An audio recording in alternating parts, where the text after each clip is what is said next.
You are experiencing the Knuckleheads of Liberty podcast.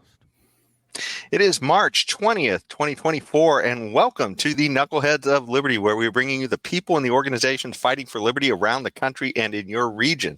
And today we have a special guest with us, Duane Lester, and he is a returning guest. And he is the Deputy Director of Staff Training at the Americans for Prosperity. And so we're going to talk with him a little bit more about what he does as we get into the show. But before we do that, let me introduce the rest of the panel. In our lower left-hand corner, we have our invisible hand, James Just. So he is jumping in today because Leon is on vacation. So we'll get him back in a few weeks. But and then in our lower right-hand corner, we have our screaming eagle of freedom, Tim Everett. He is a pilot in the state of California. In our upper right-hand corner, we have our guest, Duane Lester. So this show is some of the topics we're going to go over is some of what Duane does over at Americans for Prosperity and some of the training he does on trying to spread the message and help people spread the message on liberty and how they can make a difference in their regions. So this is maybe a very useful show in that respect.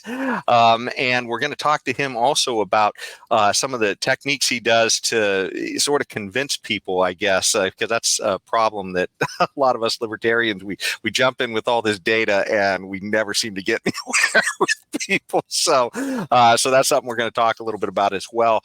But some of the other topics we're going to cover are censorship related issues. We're going to talk about the whole TikTok legislation that's going through Congress right now and the move to ban that. And then we're also going to talk about what's in front of the Supreme Court at the moment, which is the efforts of the Biden administration during the COVID lockdowns to sort of pressure social media companies to censor speech, and it's about the government sort of pressuring them to do that.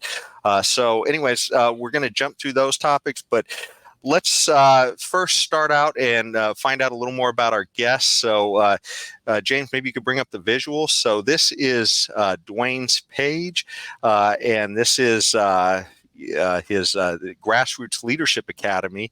And that's what I believe, Duane, you were working with under the last time you were on the show. And we also have the page for the Americans for Prosperity. So, did you want to tell us? Well, before we jump into those, let me just give you our Liberty quotes real quick, because maybe that'll help that's how we usually bring those in. So, did we lose Duane? No, I'm here. Oh, okay. No, that's my bad. I hit the wrong button. Okay, there he is. I'm used to the setup for 3. It was pure habit. It was pure habit. Sorry, my apologies. Well, so anyways, let's jump into our Liberty quotes right away, though, at the top of the show. So since we're talking about censorship and the government censorship, let's talk about what some of some of our earliest founding fathers really thought about this issue. And George Washington, actually, he really said it best. He said, if freedom of speech is taken away, then dumb and silent we may be led like sheep to the slaughter. So I can't think of a quote more, I guess, spot on about the value of liberty. And that's our first president talking about our First Amendment to the Bill of Rights right there. So I think that's a really important quote. But it's funny because even over the centuries, a lot of other presidents have had a similar view about the importance of freedom of speech. And this is a little bit of a departure because we usually have one Liberty quote, but I thought this would be kind of interesting. This is Harry Truman, our 33rd president. And he was said in a address to Congress, he had actually said, once a government is committed to the principle of silencing the voice of the opposition, it has only one way to go, and that is down the path of increasingly repressive measures until it becomes a source of terror to all its citizens and creates a country where everyone lives in fear. So, it's funny because we have these two presidents that are, near 200 years apart, and they both saw this freedom of speech as so important and not wanting the government to censor. And now here we are today with our current administration all in on a ministry of truth. But what did you guys think about this real quick? Did you guys have any thoughts on these guys' ideas on censorship? Well, my first thought was with the George Washington quote. It reminded me of another quote from Frederick Douglass. And Frederick Douglass talked about the fact that when you silence speech or you repress speech, you're actually violating the rights of two people. You're violating the rights of the person who you no longer allow to speak, and you're violating the rights of the listener who's now not allowed to hear these new ideas. So I think Douglass was really kind of echoing what Washington said in a different way. Washington talked about being dumb and silent. Frederick Douglass was simply was echoing that and saying, you're actually hurting more than the person who's trying to speak. You're hurting everyone else who could benefit by what they're trying to say. Yeah. Freedom to hear is the flip side of that. Freedom to speak. So certainly overlooked by many. Any of you guys, other guys, have any thoughts on this? These also? Yeah, go for it, Tim. Well, yeah. Well, they're correct, but I think in this day and age, when we have even more opportunities than ever before to express ourselves with speech and to be heard by a lot more people than we normally would be through maybe even our social media platforms, it's increasingly evident the government is just trying to crack down more and more on that by silencing us through those producers of media. Every big major media company is being beholden to the State Department over what they have, the favors they've done for these same media companies in the worldwide market. That's a deep hole to go down, but it's just increasingly getting more and more difficult, for the government to hold on to speech, and they're getting more and more desperate to do it. Yep. Well, what it reminds me of is that the historical accuracy of governmental truth is not very high. And so, I mean, we need to think about these things before we let governments decide or anybody decide what is truth. The historical accuracy of scientific truth isn't actually very high. That's a part of the scientific process.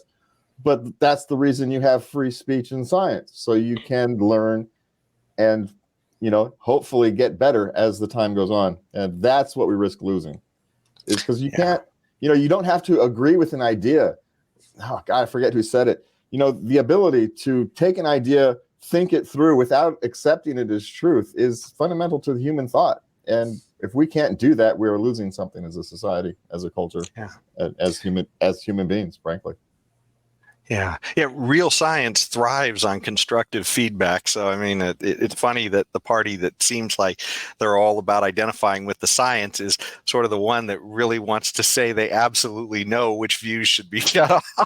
Well, you can even learn from the unconstructive feedback, right? Even unconstructed feedback might have a grain of truth in there. It might force you to look at something from a perspective you haven't seen before. And so you haven't thought of before. And, you might not learn what they wanted you to learn, but you might learn something more important. And you just don't know until you explore those paths. Yeah. There was one other thought I had on all this too, and that's the quote from Harry Truman.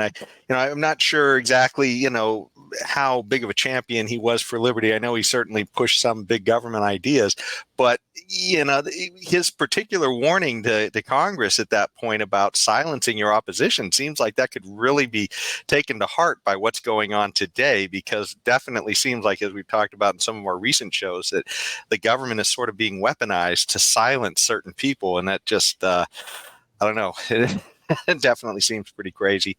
But anyways, if you guys don't have any more thoughts on this, then I guess we'll jump on to talking about Americans for Prosperity. So, Duane, I guess I'm going to jump back to that page for American for Prosperity. James, maybe you could bring that up. So, when we talked to you before, part of your job was going out there and educating the public about what they could do in their communities to promote liberty. And, I know you had even been planning to come through California and do some trainings as well, I think. And I'm not sure if your hats have changed, but maybe you could tell us a little bit about how that's been going for you and what kind of results you've been getting.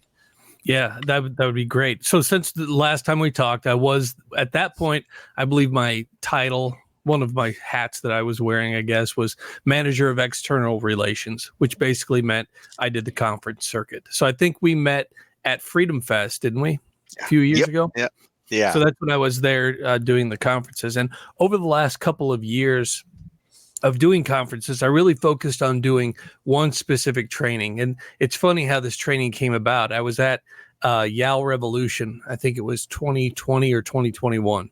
And I was working my booth, and my colleague comes up and says, "Oh, Duane, they just asked if we could train this afternoon." And I was like, "Yeah, what are we going to train?" And she said, "I don't know." And I said, "Well, we better figure that out." So we walked over and we sat down at a table. I remember I grabbed a napkin and I said, "Okay, what is it that this specific audience needs more than anything else? What can we train that this audience needs?" And I said, "How about how to talk to people without ticking them off?" I mean, libertarians tend to have a hard time doing that generally. And I shouldn't just say libertarians. People in general these days have a hard time talking about these issues without the hackles getting raised on the back of their necks and their blood pressure elevating. And next thing you know, they're yelling at one another. So we sat down and outlined a program. We delivered that program that day, and it evolved into a program that I taught for 2 years on the road, how to sell freedom without starting a fight. And I love this program, but I warned people because it was so, I don't want to sound like I'm bragging, but this was such a popular program that I remember I went to the Western Conservative Conference in Colorado. And when you do conferences like that, when you're speaking, I don't know if everybody does this, but I always look at the program. It's like, okay, what's the agenda? Who am I up against? What's the competition, basically? And I looked at, when I was on, I was like, okay, who am I up against? Oh, this shouldn't be too bad. It's only the Heritage Foundation with Corey DeAngelis talking about critical race theory in education. Nobody will want to go see that, right? I'll probably be overwhelmed with people. I did not expect anyone. I expected everyone to be at that training, no one to be in mine. When I got to the class day one, there were 70 people in the room. The place was filled. And I thought, okay, this is what we call a market signal, right? People want this training. And the next day it was the same way. And what I've learned over 2 years is that training would invariably turn into family therapy by the end, because we would be talking about how to sell freedom. I remember in Colorado, this guy stood up at the end of the training and he said, "Look, Duane, what do you do when they just won't listen to you? What do you do when you give them all the facts and you give them all the figures and you explain your position and you tell them the stories and they just won't listen to you?" And I said, "Friend, I've just spent an hour teaching you how to listen to them." And his eyes dropped to the floor and came back up. I could see he was about to cry. And he says, "I haven't talked to my son in 2 years." And I was like, family therapy has begun. And it was like that almost every time. Every time I'd train, I'd sit there and say, why are we hurting one another so bad over this stuff? And I started realizing that this training was just a beginning, that there was more that needed to be taught. And that's how the backfire effect came into being. Is I said, there's more to this. I mean, what we're teaching here is important, how to listen, but we also need to talk about how to influence. And that was kind of part two.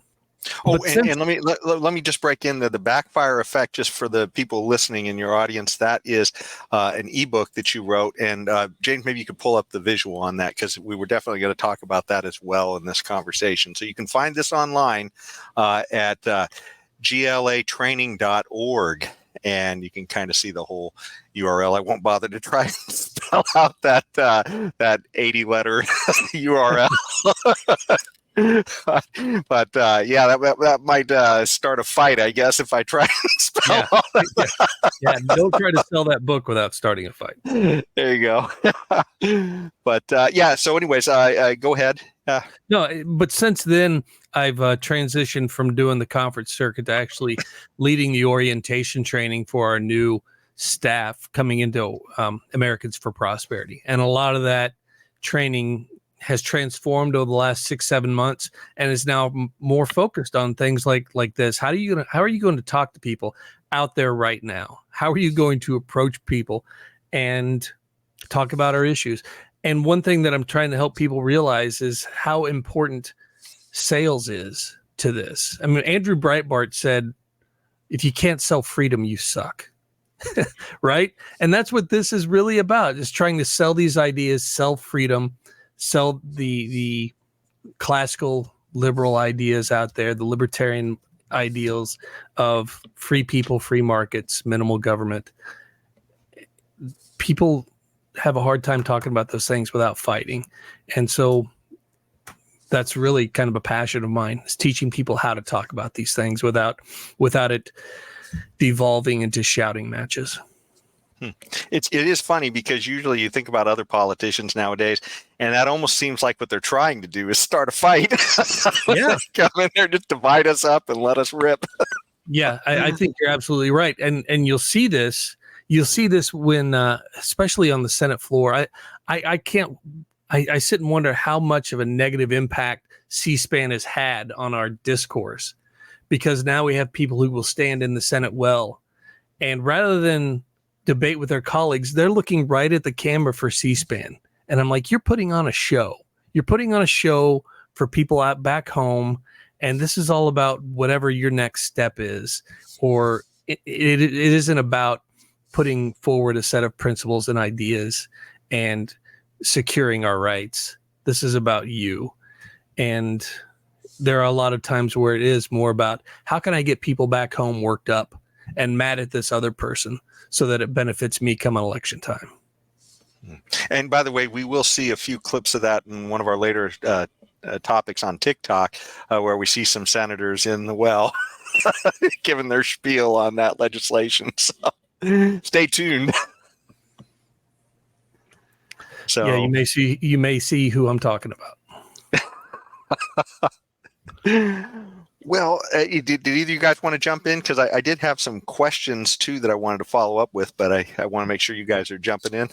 I just wanted to say that what I've discovered is one of my fallacies or failings is that as I get excited about things, my voice gets really higher, and my girlfriend will remind me of this, and so it happens. Keep your voice down, and it's really, and it's counterproductive, because I do it here on the show. I'm probably doing it now.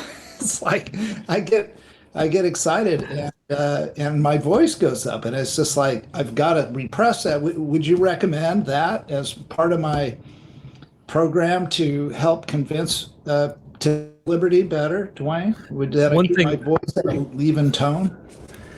One thing I talk about is I tell a story about when I first started realizing what was going on, and I was doing the same thing. I went to talk to my little brother about politics, and he was at home. I remember he was sitting in the living room. I was in my mom and dad's kitchen, and I thought, I don't get to see my brother much. I want to go talk to him about politics. He seems to be a little more of the statist bent. I'm going to go talk to him, and it's going to be a good time. We're going to have fun. And the next thing I know, my voice is raised. My hackles are up. And I realized this happened because looking at my brother, he had a look of confusion and fear on his face. I'll never forget that look. And I thought to myself, what am I doing? Why am I behaving in a way that I'm scaring my little brother, who I'm supposed to protect? Even though we're both adults, as the older brother, it's my job to protect them, not scare them.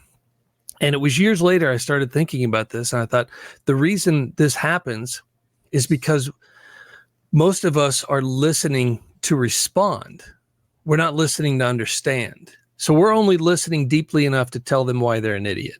right? So when we hear these things, and this happens to everybody, when we hear things that we disagree with, there was a master class I was watching, and this woman was talking about a family counselor, and the studies he did said most people can listen to things they disagree with for about 10 seconds before they're almost compelled to say something, right? We have to resist that urge. So when we're hearing something we disagree with, we need to be curious, not judgmental. And that's a quote from Ted Lasso that I just love, which I can't remember who he stole it from. I think it was Walt Whitman. Be curious, not judgmental. So when you hear something you don't agree with, there are a few things that I tell people to use. I mean, you can look at them, and like when you're talking about your voice, I really wanted to say, well, tell me more about that. And you want to. Right now, you want to. Even though, if I just look at you and say, tell me more, and I stop talking, that silence is so uncomfortable to people that they will almost feel compelled to talk. Or so you can just say, tell me more. And that is the most open question you can ask, and it isn't even a question. Tell me more about times when this happens to you. Like earlier today when I was talking with James before the show, I very deliberately said, tell me about your television show. And then I shut up. And guess what he did? Told me all about his television show. So be curious, not judgmental. That's one of the best ways to sell freedom, because a lot of the times the best outcome for this conversation might be that they're open to another conversation with you, right? Because they may not remember a word you said, but they will remember how you made them feel. Yeah. And if there's another opportunity where they say, I like talking with Tim. I don't agree with everything he says, but he listens. They'll give you an opportunity to talk to him sometime. Yeah, that makes sense. I like that one. That also. Oh, sorry. Oh, yeah. Well, I would just wanted to say too, that reminded me of one of the Jordan Peterson things that I had heard recently, where he talked about there seems to be kind of a analogy with sports, I guess, when he said, that when you're a kid and you're learning to play sports, the most important thing is that you get invited back to play the next game. And that's sort of about sportsmanship and learning how to get along with others so that, you wind up getting better just by getting to go to the next game. It's not so much about winning and dancing on your opponent's, fallen sword or whatever.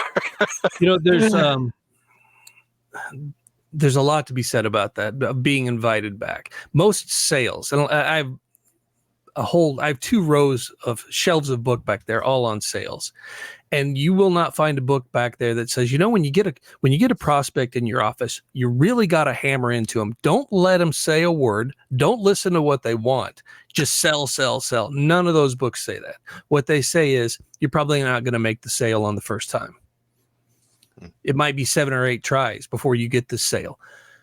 But listen to what the client needs. Listen to what the prospect needs. Find their problems and help them solve them. You can't do that if you're talking the whole time. And so when you start listening to this person, find out what's important to them. And you may disagree with them 99 out of 100 times, but that 100th time, you'll find a spot where you agree, and you can build your relationship there. And you may be able to influence them in one way or the other. It reminds me of a story my friend Paul Kurtman told me when he was running for state rep here in Missouri. He said he had no business walking up to this house and knocking on the door. All the yard signs said that this person was not a Paul Kurtman voter, right? But he said, I walked up there anyway and I knocked on the door.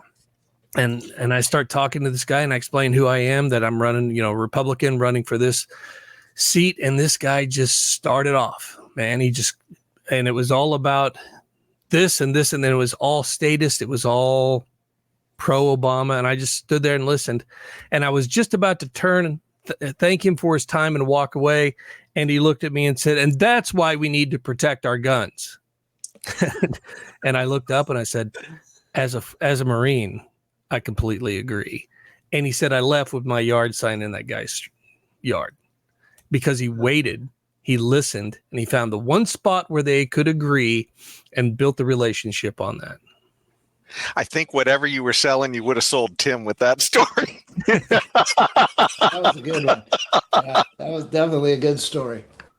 Well, and I hate to, if I'm talking too much, let me know, but I love this stuff. And Tim, what you said there is important. That's a good story.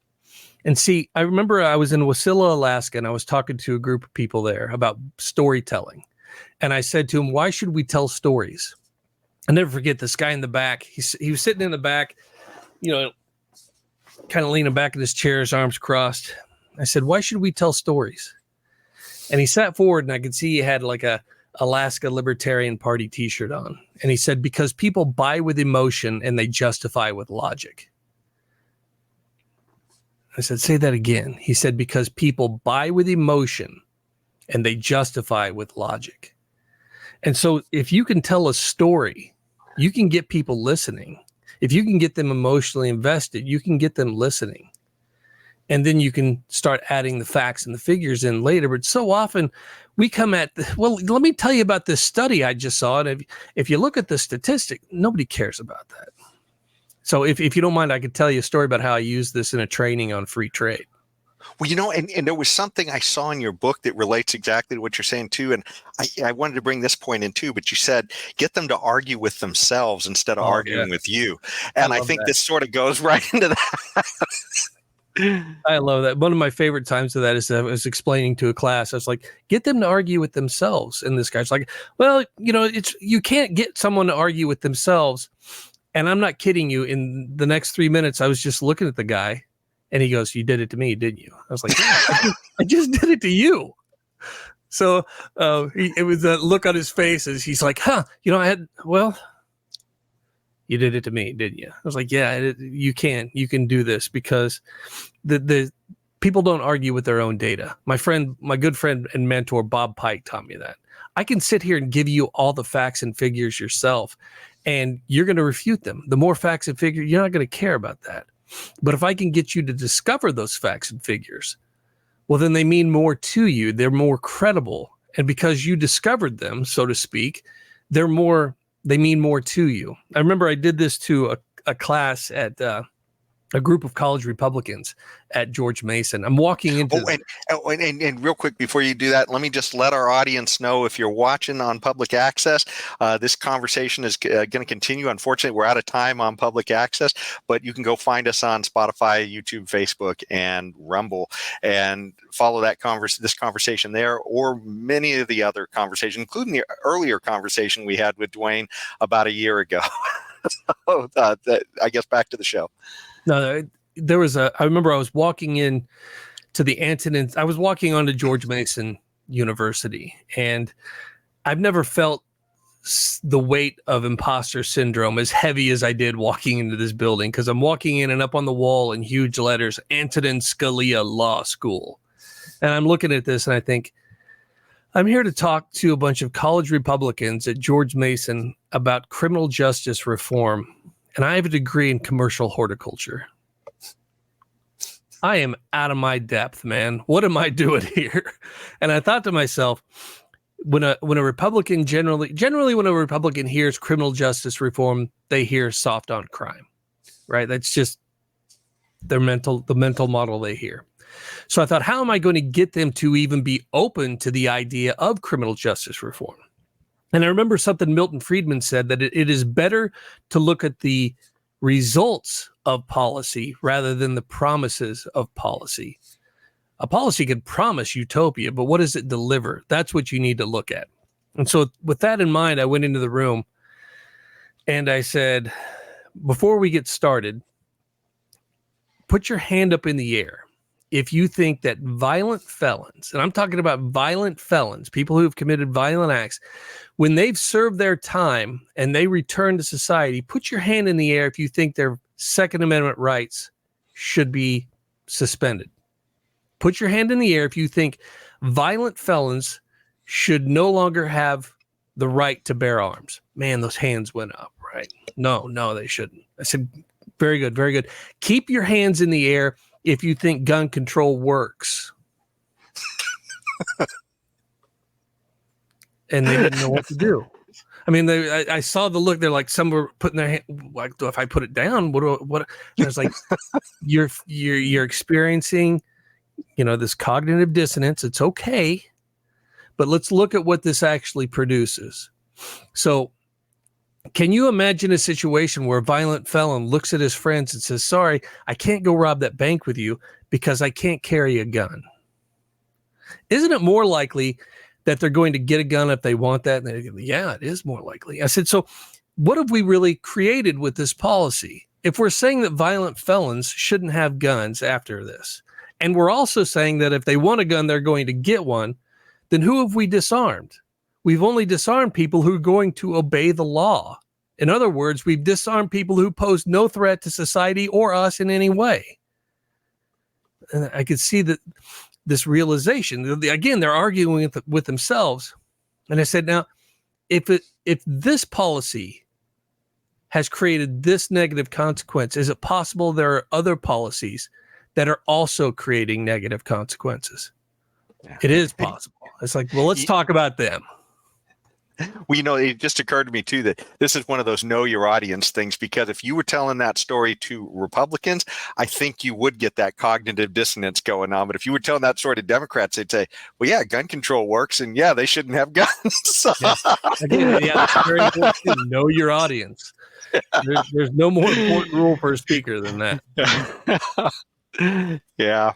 Did either of you guys have any other thoughts on this particular thing? I was going to bring up the end of his book. There's a bunch of good points there to summarize this, and I just throw this out there. And by the way, this is not a long read, so I encourage all of you to go there and check it out if you're doing this, because boy, this is the quickest read ever.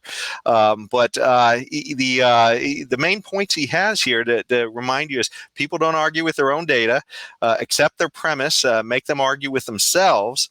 There are no solutions, only trade-offs. That's kind of the Milton Friedman, Thomas Sowell thing.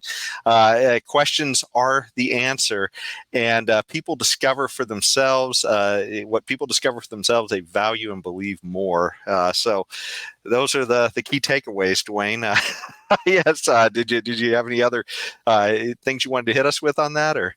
There's a question that I asked in Indiana one day that I think is a very powerful question. And you can ask this to a lot of statists when they're giving government solutions. And you just say, well, what if government didn't do that? What would happen then? And just stop and let them think about that. I did that with a woman who could not get past the idea that government shouldn't be running education. That, I did a very extreme thought experiment when I said, let's imagine the governor does away with all kinds of education. What would you do then? What would happen then? And we just saw that recently with COVID, didn't we? When the government shut everything down, you saw exactly what would happen. Spontaneous order, and it was beautiful. People started coming up with solutions that and they started discovering what was going wrong. And we have a lot more dynamic education system in the country, and I think it's only going to get better. Yeah, truly the best thing for school choice, I think, that's happened in decades. I can't help but wonder how many people who were advocates of shutting down the schools are now thinking, what have we done? Yeah. Well, did either of you guys want to jump in on this? Okay. Well, the only other thing I wanted to ask you about too, Duane, are so I guess how have things been going in the liberty movement? Do you guys feel like you've made a lot of progress out there? I mean, is this do you see a tide turning? I know certainly COVID seems to have shocked a lot of people. So much so that we had 80-something million people voting for Biden, which was a record number before, and now suddenly we're seeing that he's way down in the polls. So, you would think that people are kind of starting to shift on some of their ideas out there just because of the last 3 or 4 years. Did you have any thoughts? Yeah, I think if you look at a national level, it's difficult to say that liberty is winning when you look at what we're facing right now, the options we have before us. I think you can say liberty is winning when you start digging deeper, when you start going more local and you start seeing these fights that are happening at the school boards or the city council meetings. You can see people demanding more and more freedom. They're there are a lot of people who have had enough. And when you start looking at the city level, the county level, the state level, there you see hope. You can see these victories. I love. There's an organization out there called You Are the Power by Spike Cohen's group. I don't know if you've ever had them on, but they're doing great work in tackling these issues from a liberty perspective.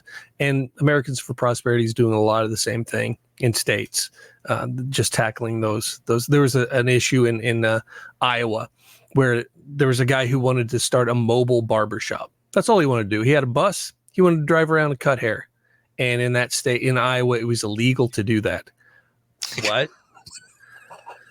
So Americans for Prosperity got involved. It is now legal to have a mobile barbershop. So there are changes being made.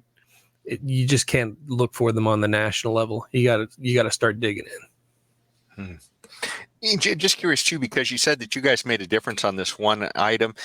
How would people go about reaching out to your organization if they wanted help? What would they reach out for? Would it be training? Would it be some kind of maybe legal representation? What exactly is it that they could get help from you guys? We work on a variety of different issues. We call them priority initiatives. So if there are issues out there that you're passionate about and you want to get involved in, look for your local AFP chapter. We're in 36 different states right now. We're active in all 50. I just introduced you all to Heather the other day. She's actually out there on the West Coast working in all those states.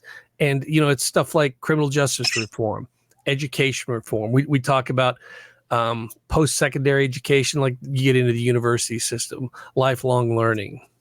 There's immigration, all kinds of things we're working on that if you're passionate about any of those things, reach out to us and we'll see what we can do together. Awesome. Yeah.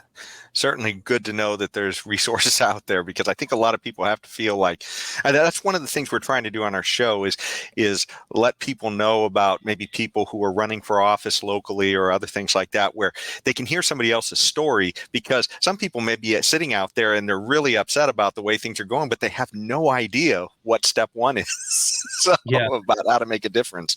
We do offer some grassroots training that can help people with that. There comes a time when you're tired of yelling at the TV and you actually stand up and want to do something. It's that question of what do you do first? We can help you figure that out. Awesome. Well, I think now's probably a good time to segue into some of the other topics that, when we see our government sort of getting out of control at sort of that national level and maybe making us want to throw our shoe at the TV. And one of this is the censorship issue. So let's see, maybe I can bring up the visual here. So one of the big issues that we've had to deal with especially it's been on everybody's mind since COVID, is the amount of censorship that happens to be going on in the government. And probably a lot of people may not have thought about that before COVID, but they certainly are kind of aware of it now, when people literally found that maybe anybody who questioned the mainstream narrative was suddenly being shut down by some of these social media companies.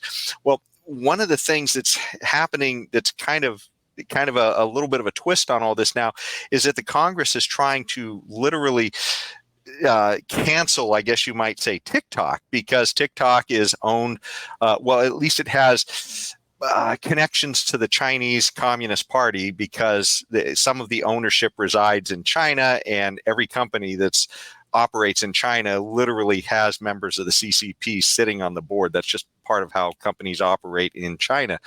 And so the thought is that all of these social media companies are collecting ridiculous amounts of data on people. And because China owns a piece of the of TikTok, they have influence over the control of TikTok, I guess is the best way to say it, then I guess there's a lot of concern that, hey, wait a second, maybe China is doing something to, I guess, influence or potentially undermine our society. And so we have a couple of competing views I wanted to bring out on that right to kick this off. The person who seems to be leading the charge is a Republican on this, and that's Josh Hawley, your favorite senator, Duane. Yes. But this is KOL clip number 1, and I think this does a pretty good job at bring up the main point of why people who want to cancel TikTok, I guess is the best way to say it, why people want to remove the Chinese government from this. So can you bring up KOL number 1? Do it. But the reason to ban TikTok in this country is that it is a spying apparatus of the Chinese Communist Party. The facts simply cannot be disputed. ByteDance is subject to the laws of China, which make American data available to, accessible to, upon request for Chinese corporations and the Chinese government. Madam President, I just lament that we cannot seem to move forward with a step that we have already taken with regard to Huawei, with sensible protection of Americans' privacy and their personal data. So that was a short clip from a longer speech he gave in the Senate, but mainly getting at the points about security, essentially, is why, so give up a little liberty for a little more security, essentially, is what he seems to be asking. Now, here's two of the people coming out on the other side of this. The first one will be Senator Rand Paul, and the other will be Thomas Massie. So they both have slightly different insights, but both coming out on the same side. So can we bring up KOL number 2? If you're worried about becoming Chinese communists, you will now be emulating them by banning speech. To those who are worried that the Chinese government might somehow have access to millions of Americans' teenage info, realize that all social media, regardless of whether their ownership is foreign or domestic, sucks up all your personal data. And this is what people provide voluntarily. And people, if you don't want your information, don't join these groups. The First Amendment isn't necessary to protect speech that everybody likes or everybody accepts. The First Amendment exists to protect speech that might be unpopular or might be controversial. I hope saner minds will reflect on which is more dangerous: videos of teenagers dancing or the president of the U.S. government banning speech. For me, it's an easy answer. I will defend the Bill of Rights against all comers, even if need be, from members of my own party. Okay, so that was Senator Rand Paul. And one of the main things he brought out there is, hey, look, this is kind of my party bringing this up or leading the charge on this. So, if you are a Republican, it's just something to be aware of, that your party isn't always, the most enlightened on speech, I guess. And then finally, let's bring up KOL number 3. This is Thomas Massie's point. And he talked about it. Maybe this is a Trojan horse for something else. But there's some of us who feel that either intentionally or unintentionally, this legislation to ban TikTok is actually a Trojan horse. Some of us are concerned that there are First Amendment implications here. Americans have the right to view information. We don't need to be protected by the government from information. Some of us just don't want the president picking which apps we can put on our phones or which websites that we can visit. We don't think that's appropriate. We also think it's dangerous to give the president that kind of power, to give him the power to decide what Americans can see on their phones and their computers. To give him that sort of discretion, we also think is dangerous. Now, people say that this TikTok ban will only apply to TikTok or maybe another company that pops up just like TikTok, but the bill is written so broadly that the president could abuse that discretion and include other companies that aren't just social media companies and that aren't, as some people would believe, controlled by foreign adversaries. So there we see Thomas Massie essentially saying, hey, look, you're going to give the president a lot of power to be able to censor the internet with this thing. So something that we've got to be aware of, that maybe you're going to get a lot more, kind of like the Patriot Act, than what you're thinking. And James, can you bring up the visual real quick? Because there is an article from The Hill, too, that talks about, surprisingly, Trump is also not a big fan of this TikTok ban, which is kind of interesting. And his rationale, at least in this article, and I haven't seen his thoughts anywhere else on it, but is he says there's a lot of good and a lot of bad with TikTok. But the thing I don't like is, without TikTok, you can make Facebook bigger. And I consider Facebook to be an enemy of the people along with the media. So he literally just is worried that it's going to make his enemies a little bit stronger, I guess. So, but anyway, so what do you guys think about this? I mean, this is is happening. I mean, these guys, they haven't passed this yet, but they passed it through the House, but not the Senate yet. And so this is, potentially happening, and maybe a new Patriot Act. I think what Massey said was spot on. The idea that this would stick straight with TikTok is a little unrealistic. I seem to remember there being legislation that said that this newfangled Social Security would only apply to the richest among us. That it would never ever be used to, as a form of identification. Right? These things tend to become victim of mission creep. Oh, well, if we can do that, we can do this, and we can do this, and we can do this. One thing that I find interesting, if we're concerned about China spying on us on TikTok, because apparently that's what it is, most people use TikTok on their phones, right? I know that's where I'm on TikTok. You can go do Duane Lester and, be a follower of my TikTok and see really stupid things that I do. But it's on my phone. And China is the world's largest manufacturer of mobile phones. Why are we not worried about that if that's the concern? Couldn't they do anything they wanted to the mobile phone as they're putting it together? Couldn't they put some Trojan horse software in there right there? 67% of the global handset production in 2021 came from China. 1.6 billion handsets came from China.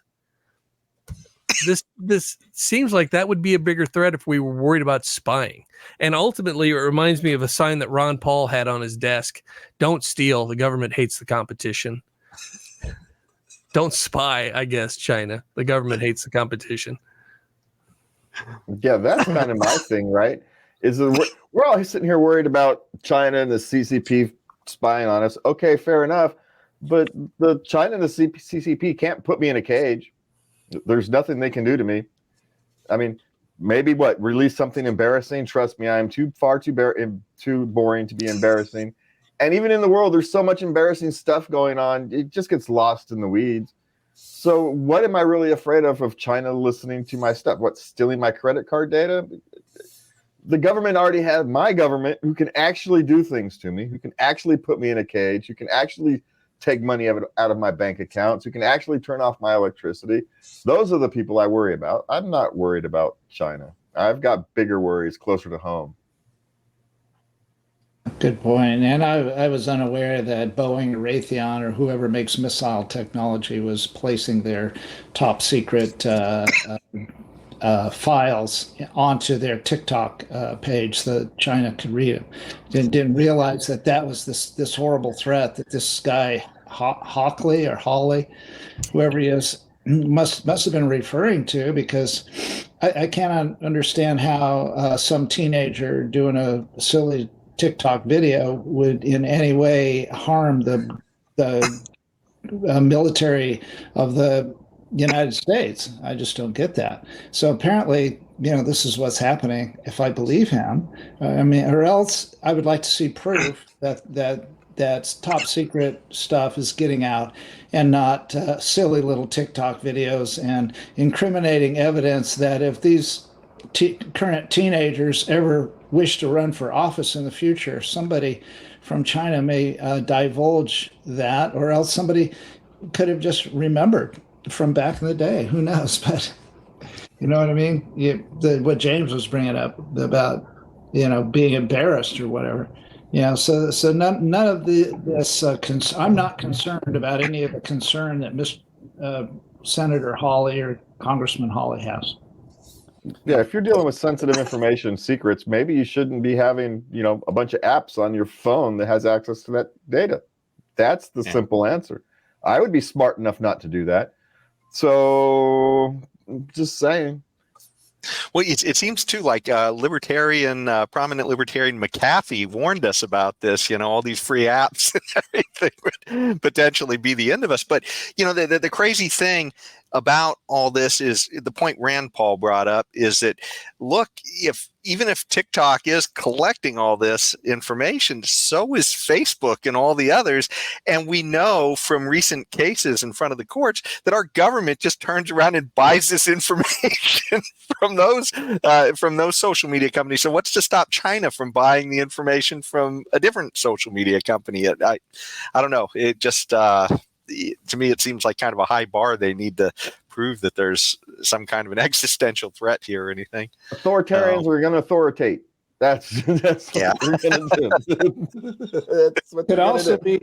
Could it be politicians that are in an election year? They are, positioning themselves. Look what I'm doing to defend the United States from all enemies, foreign and domestic, or at least the foreign ones. Maybe that's it. I don't know. Okay. Tim, you're being cynical tonight. There are a lot of other issues they could be dealing with that actually impact Americans every single day. And this is what we're dealing with right now. And I kind of wonder if it is. You can go back and watch that clip of Hawley again.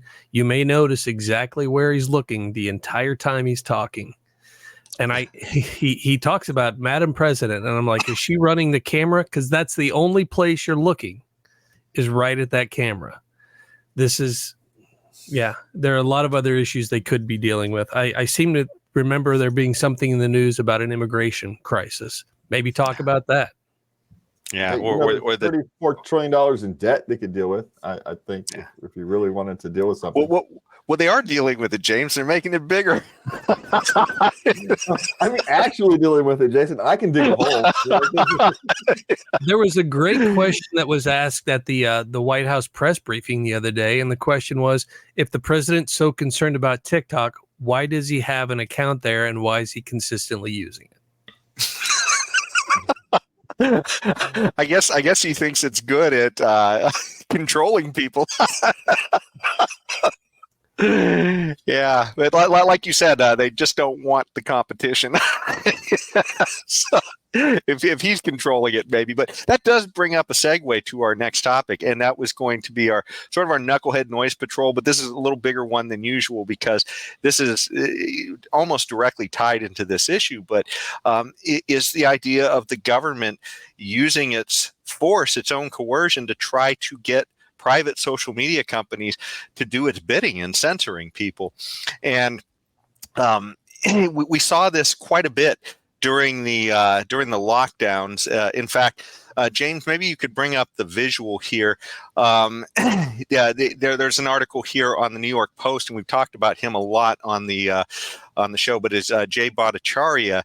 He is a Stanford professor in both economics and epidemiology, which is the study of how these diseases spread. And it's interesting because I remember hearing about him right at the beginning of this whole thing, and I thought, boy, talk about the perfect background. He understands economics and he understands the science. You couldn't ask for anything better.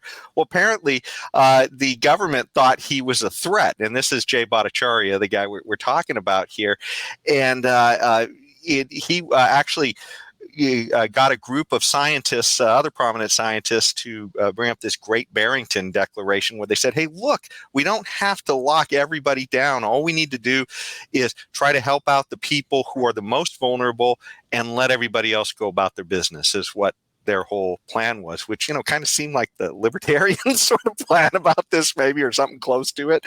And what the government's response to him was, and I believe it was Fauci and Collins, they actually said, we need to make a swift and devastating takedown of this Bhattacharya guy, who he called fringe epidemiologist. And, and these guys, I think, what's the guy?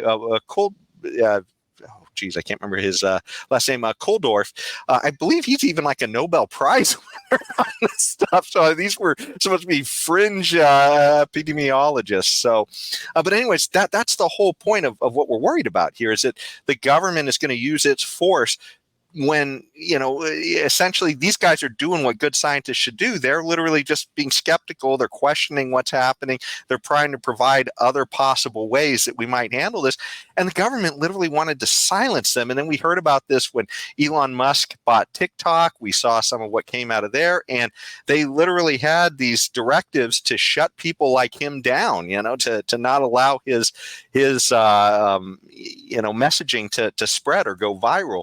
And so, this is part of the issue of what's in front of the Supreme Court now, is because they tried to essentially tell the Biden administration, hey, you can't do this. It's not something you can do. In fact, the Biden administration was so gung-ho about this that they even tried to have a disinformation board to help out these social media companies to be able to censor the people that had ideas that they didn't like. And if it wasn't for the fact that they tried to put a person who was so crazy as the head of that, we might actually have had something akin to a ministry of truth, where all these social media companies would just go to look to whatever the government told them to censor, and that would be the policy.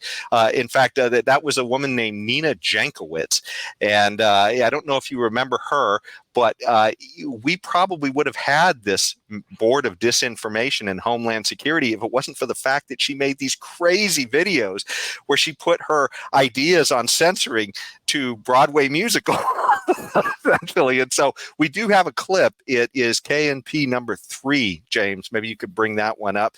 And that just gives you a sample of kind of what destroyed his efforts to bring about his ministry of truth. Huckster takes some lies and makes them sound precocious by saying them in Congress or a mainstream outlet, so disinformation's origins are slightly less atrocious.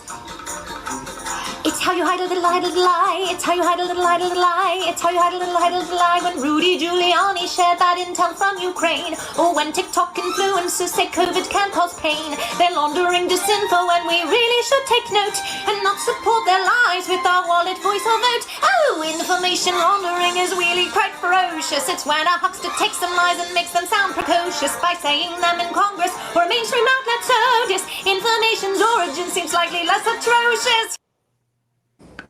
Well, so anyway, I mean, obviously that's just insane, and fortunately, almost everyone in the country thought so too. So we wouldn't get that. Notice her platform she was using to voice her opinion.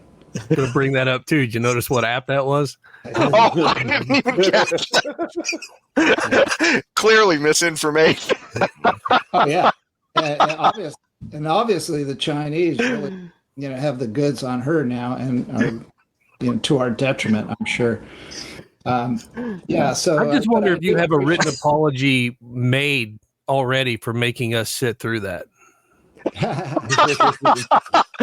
Yeah, I probably should have to offer an apology myself when you guys do that. But I just want people to not forget, right? This happened. And if it wasn't for that, we might have actually have a ministry of truth right now, which is absolutely too insane to think about.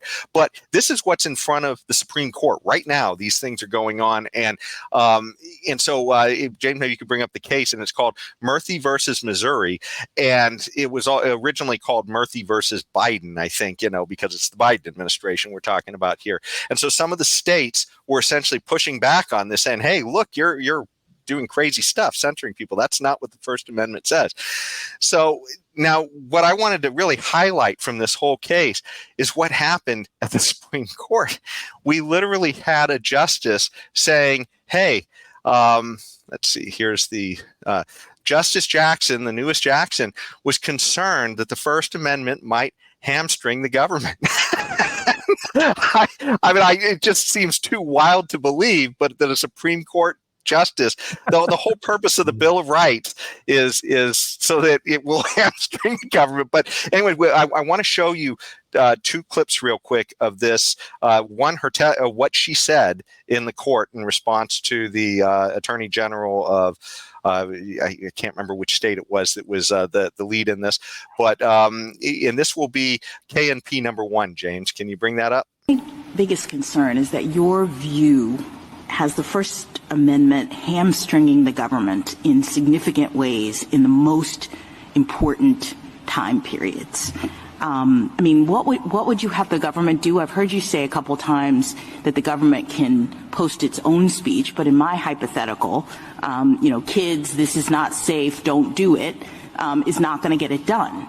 And so I guess some might say that the government actually has a duty to take steps to protect the citizens of this country, and you seem to be suggesting that that duty cannot manifest itself in the government encouraging or even pressuring platforms to take down harmful information.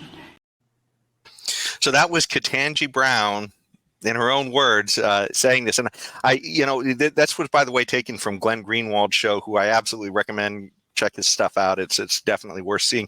But he actually had a response to this, and it's a fairly short response that I've cut. And I just wanted to share that with you because he is an attorney who also was involved with the Snowden case. And so he's intimately involved in these issues of the government, hiding electronic information, spying, all that kind of stuff. So let's share that too, just so we can kind of hear what he thinks about all this as well. So this is KNP2.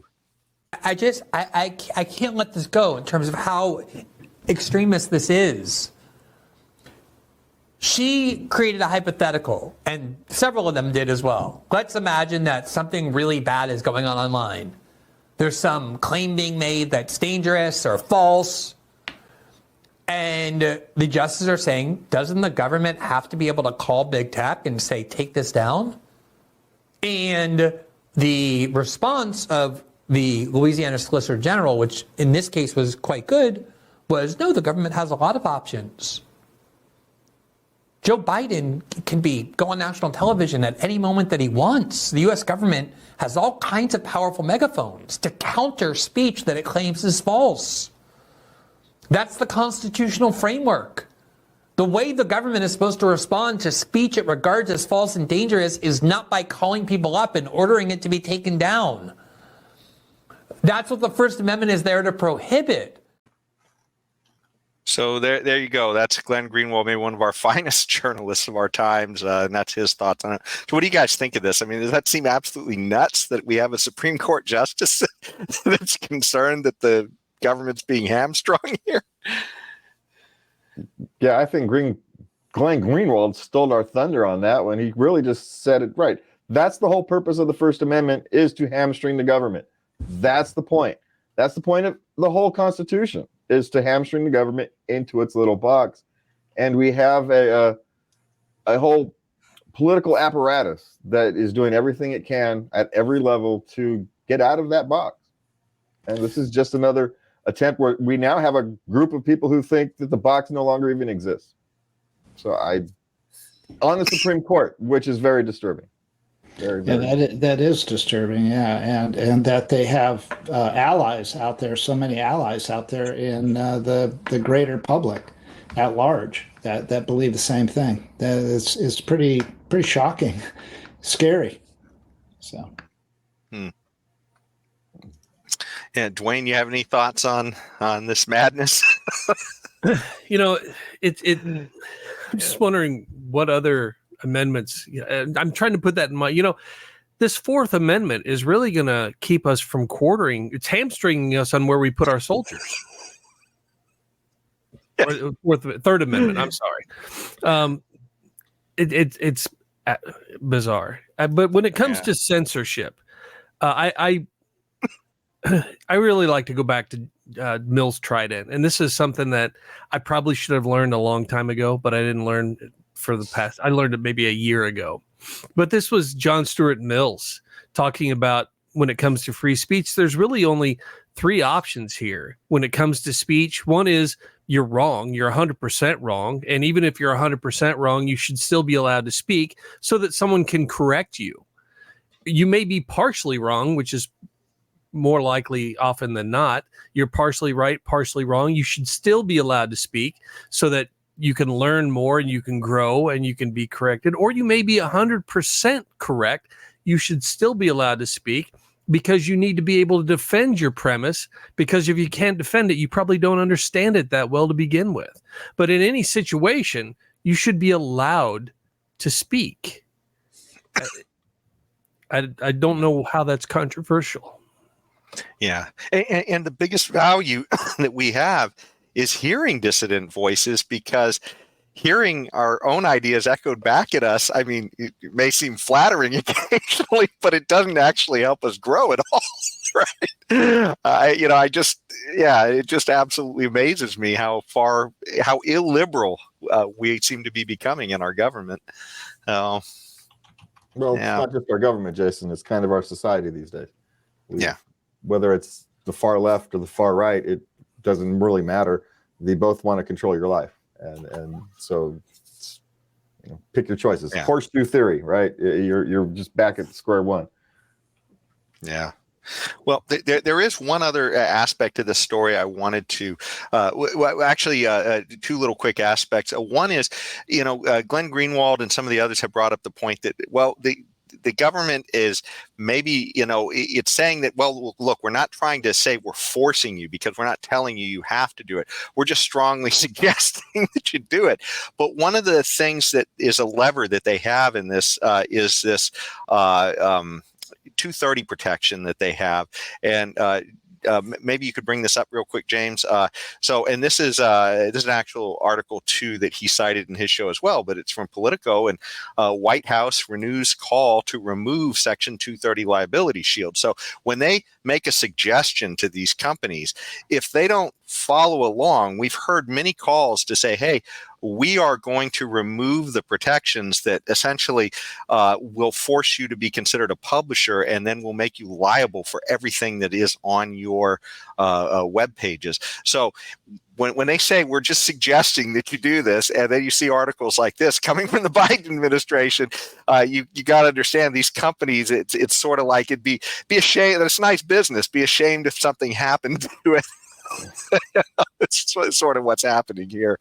Do you guys want to jump in on this before we get to the final thoughts here?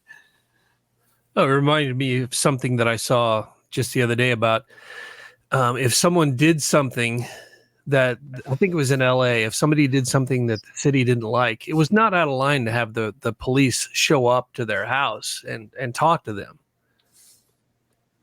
That seems like it would be out of line. That seems like a form of intimidation. Suddenly there's a police officer at my house saying, hey, we saw that you were doing something that we didn't like. Yeah.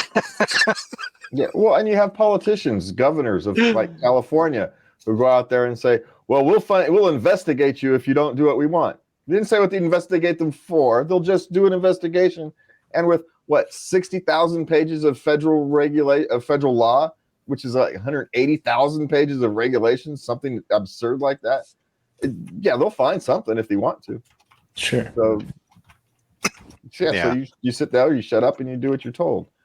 Yeah, the government's trying to get rid of the liability protection of firearms manufacturers too, and in a similar way to Section 230, which is, in my opinion, crucial to allowing media companies to exist at all. Without it, they're just too vulnerable. So similarly, firearms manufacturers need the protection of this device we're building, we're not building it to take you from point A to point B. It's to fire a projectile, and so, or multiple projectiles in shotgun case. But it's like, this is its intended design, so we cannot be responsible. And some people accidentally or on purpose use it in an unsafe manner. Just the same thing. Yeah. Well, one of the things I wanted to bring up in this as well, and it's there's sort of an irony to this, because in the censorship idea that is going on here, it's the idea that government has all the right answers, which is why they feel empowered to censor. But I did want to bring this one point up, just because it sort of ties back to this.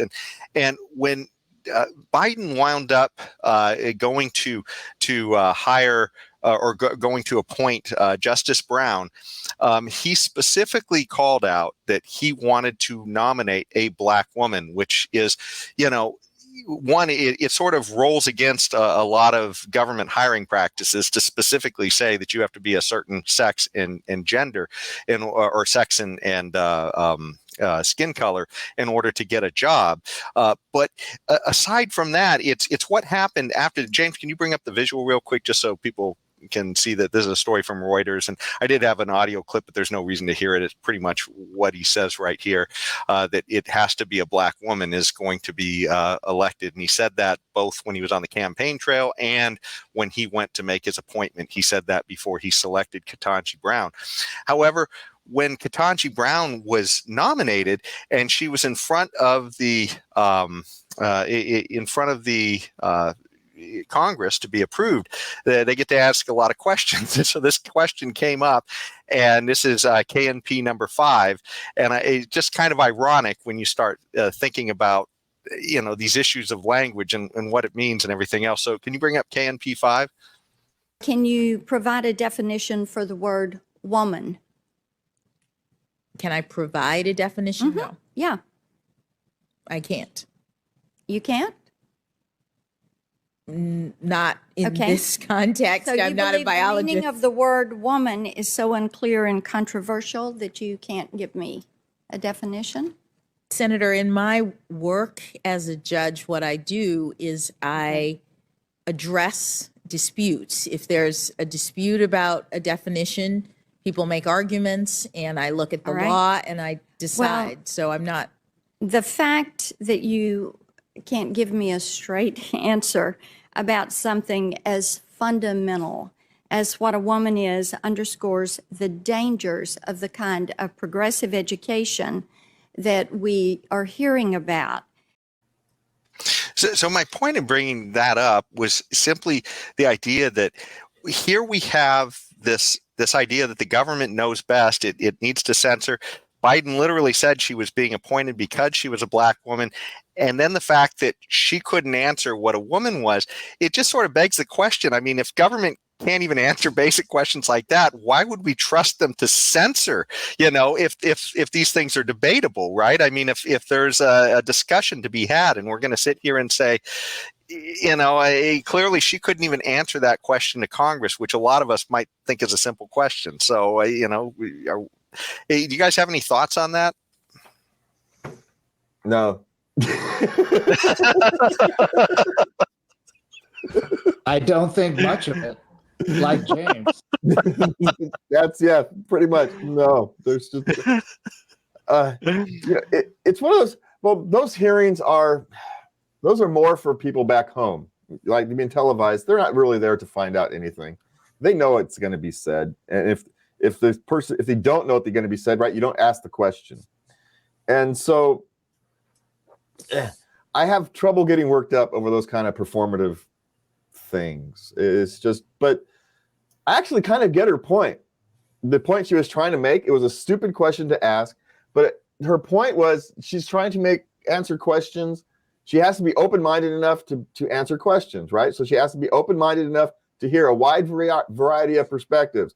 Well, if you silence a wide variety of perspectives, then you're not going to be able to hear a wide variety of perspectives. And so her very point kind of belittles the fact that censorship is a good thing. It's just not. It's just not, because some controversial opinion may come up, like, hey, maybe a woman is flexible. The definition of a woman is flexible. Well, we need to be able to hear that. What if that had been silenced? How happy would she be? Right? If you can silence one person, then the other person can silence you when it's their turn. And they don't seem to understand that danger. They just don't.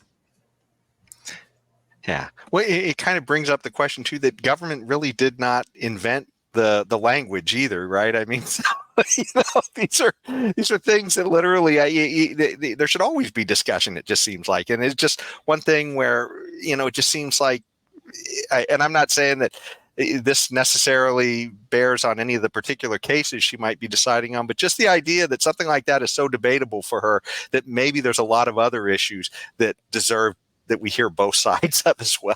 Yeah, if what a man or a woman is debatable, then literally everything's debatable. Yeah. And so if everything's debatable, then you have to have complete freedom of speech. You just have to. Yeah. There's no other solution to that perspective. Any final thoughts on that, Duane? Or No, I tend to agree. Just yeah, free speech, good. Censorship, bad. Just okay. Put it on a T-shirt. That's actually a good T-shirt.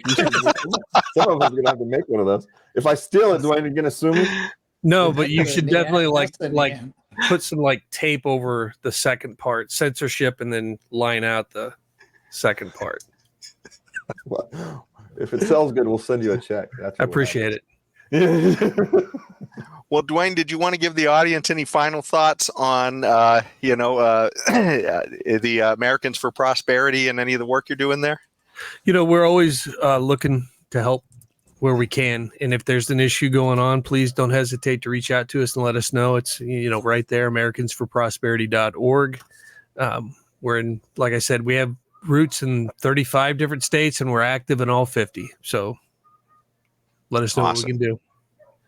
Well, thankfully you're out there doing all this good work because government, the people sure need some options right now. To our audience, thanks so much for joining us on this one. And we encourage you to go check out our other shows on Spotify, YouTube, Rumble, and Facebook. We have this conversation will be stored there along with many other conversations we've had with people who are trying to make a difference for liberty around the country and in your region. And if you're watching before the next show, try and think about what you can do in your community to make a difference because, man, I tell you, we sure need all the help we can get at this point. So thanks so much for joining us. And until next time, stay tuned and stay free. Life, liberty, and the pursuit of happiness, always and forever. Thank you for listening to the Knuckleheads of Liberty podcast. Find us on Facebook, Rumble, YouTube, your favorite podcast network, and at knuckleheadsofliberty.com.